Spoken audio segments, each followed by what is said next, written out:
লতিরাজ কচু এক চাষে বেকার সমস্যার সমাধান আছে। প্রিয় দর্শক, আপনারা দেখতে পাচ্ছেন বাড়ি লতিরাজ কচুর অরিজিনাল জাতের লতি। প্রত্যেকটা গাছে এলোপাথারিভাবে লতি বের হয়েছে এবং লতির মাথায় থেকে যে মানসম্মত বীজ উৎপাদন করা হয়েছে আপনারা দেখতে পাচ্ছেন। প্রত্যেকটা লতি মোটামুটি ১.৫ থেকে ২ হাত পর্যন্ত লম্বা হয়েছে আপনারা দেখতে পাচ্ছেন। ভালো বীজে ভালো ফসল আপনারা সবাই অবগত রয়েছেন। যারা বিভিন্ন ইউটিউব চ্যানেল বা সোশ্যাল মিডিয়া থেকে ভিডিও দেখে বাড়ি লতিরাজ কচু চাষের সামান্যতম জ্ঞান অর্জন করছেন এবং সিদ্ধান্ত নিয়েছেন বাড়ি লতিরাজ কচু এক চাষ করবেন, আপনাদের সিদ্ধান্তকে স্বাগত জানাই। কিন্তু দুঃখের বিষয় হলো, আমার সাথে প্রতিনিয়তই বাংলাদেশের বিভিন্ন প্রান্তের কৃষক সম্প্রদায়ের সাথে কথাবার্তা হয়, যারা বিভিন্ন জায়গা থেকে বাড়ি লতিরাজ কচুর একের জাত নামে চারা সংগ্রহ করে চাষ করেছে, কিন্তু লতি মোটা, লম্বা এবং বড় হচ্ছে না।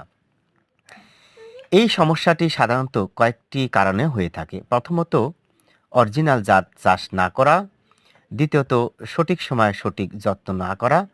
তৃতীয়ত, তারা মানসম্মত বীজ পায় নাই। প্রিয় দর্শক, এই যে কয়েকটি বাড়ি লতিরাজ কচু চাষের সমস্যা আপনারা জানতে পারলেন, এই সমস্যাগুলোর সমাধান প্রতিনিয়তই আমরা দিয়ে আসছি, যারা আমাদের কাছ থেকে চারা সংগ্রহ করে চাষ করেছেন। প্রিয় দর্শক, অরিজিনাল বাড়ি লতিরাজ কচু এক চাষে বেকার সমস্যার সমাধান আছে, আপনারা অবগত হয়েছেন।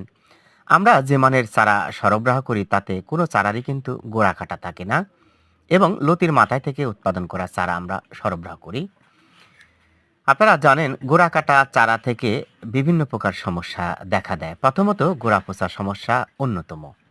দ্বিতীয়ত, গাছ দ্রুতগামী বাড়ে না। তৃতীয়ত, লতি আসা মুহূর্ত শুরু হলেই গাছ ঢলে পড়ে বা হলুদ হয়ে যায় পাতা। টেনে তুলে দেখবেন গোড়া পচা রোগ হয়েছে। তাই এই সমস্যার সমাধান করার জন্য আপনাকে অবশ্যই সুস্থ সবল সবুজ মানের বীজ রোপণ করতে হবে। তারই ধারাবাহিকতা আমরা দেখেন অরিজিনাল সুস্থ সবল বাড়ি লতিরাজ কচুর বীজ, ফুল, পোয়া বা চারা উৎপাদন করে রেখেছি। তাই যারা বাড়ি লতিরাজ কচু চাষ করে লাভের মুখ দেখতে চাচ্ছেন, অবশ্যই আমাদের ভিডিও স্ক্রিনে ফোন নাম্বার দেখছেন, আপনারা চাইলে আমাদের সাথে যোগাযোগ করে চারা সংগ্রহ করতে পারেন। প্রিয় দর্শক,